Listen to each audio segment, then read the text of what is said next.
There was a rugby match or a few rugby matches over the weekend, actually, but one that was, well, particularly interesting for most of us and most of you, if you're into rugby, was the All Blacks versus Wallaby. It was a dead rubber in the Bledisloe Cup test, but a feeling somehow that the All Blacks needed to break a hoodoo at the Cake Tin in Wellington and score in the last 20 minutes of a test match this year.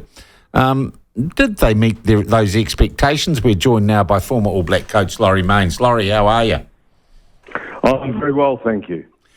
All right. Was that everything they needed to do? Was that the performance you were looking for? Most of it. There were two things that I was really looking for. A tidy up of the defence pattern, because Australia got a couple of easy tries off the back of the lineouts last week, and they did that. And that was created, I guess, by bringing Beauden Barrett in first 5'8". Didn't need to have the blindside wing covering him on defence. And the other thing was, for me, when they got their noses in front, in previous tests, they've let the opposition play the game they wanted to play and put them under pressure. Well, this time they never gave the ball away to the Wallabies with senseless kicks and plenty of space, and made it difficult for Australia to score tries, and particularly in that second half. And they were two big pluses for me. Yeah, so they stuck to their knitting. They didn't take their foot off the gas, which was really important, Laurie, and they managed to score in the last 20, which everyone was making an awful lot of, weren't they, that we had not been finishing well. We still went, it was still a test match, and the Aussies, I thought, got up pretty well. Yeah, I was really impressed with Australia over that first 20 minutes.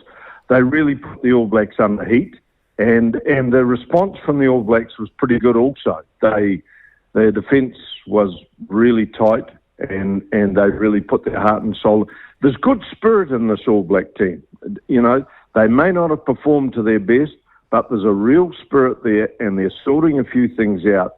And some of the younger players are stepping up.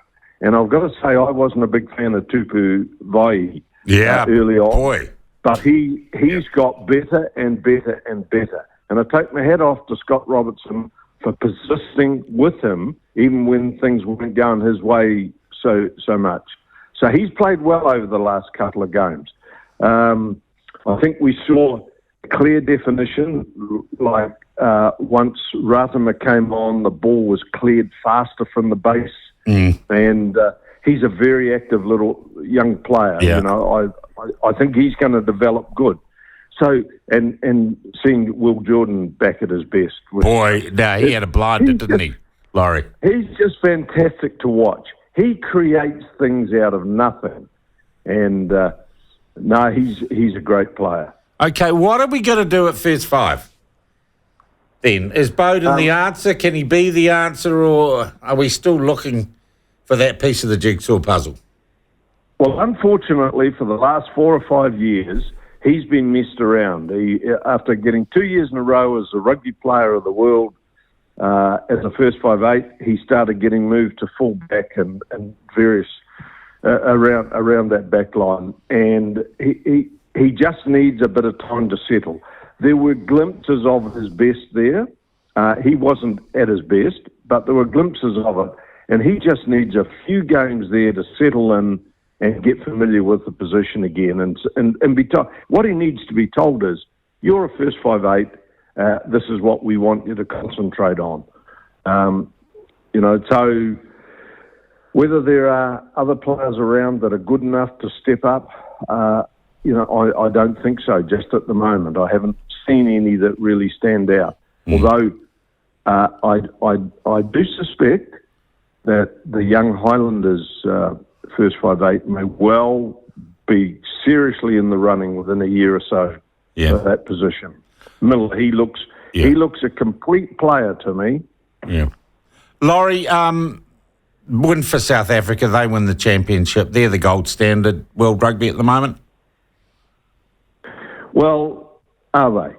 I look at the two tests that the All Blacks played against them, and but for a really lack of a TMO call when South Africa were given a try that they never scored. But for that, we would have won that test match, and then we'd be saying to ourselves, well, are South Africa the best? We played them 2 times over there and could have won both of the test matches and should have won one of them. I don't think we're that far off it. And I like where we're sitting at the moment. There's a few young players being tried, and they're starting to stand up and say, yes, I'm good enough for this level, and give them a year or two to develop a little bit more. And I think, I think we are going to be looking very good.